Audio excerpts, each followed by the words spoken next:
አንዳንድ ጥልቅ ስሜቶች ላይ ስንሆን የምናወጣቸው ቃላት በጣም ጥልቅ ይሆናሉ። ይሄን ያጫወቱኝ አንድ የስነ ጽሁፍ ውዴታ ያላቸው በሕክምና ላይ የሚሰነበቱ አባቴ ናቸውና ምንድነው የሆነው? አንድ እናት ልንጠይቅ እንሄዳለን ሆስፒታል። ጠዋት ነው። እንዴት አደሩ? ደህና ኖት ወይ?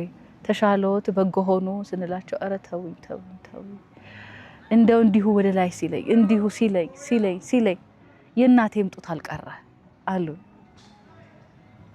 የግጥም ያህል እዩትማ ርቀቱን ሲያስመልሰኝ አደረ ለሚለው ነገር እንግዲህ ትልቅ ሴት ናቸው። በልጅነታቸው የጠቧት የእናት ጡት ሳትቀር ወጣለች ነው እንግዲህ ነገሩ። እና በየቀኑ በየሁኔታው በየቦታው ከሰዋችን አንደበት ላይ ግጥም አይለቀምም። የግጥም ያህል ድንቅ አይደል? የእናቴም ጡት አልቀረ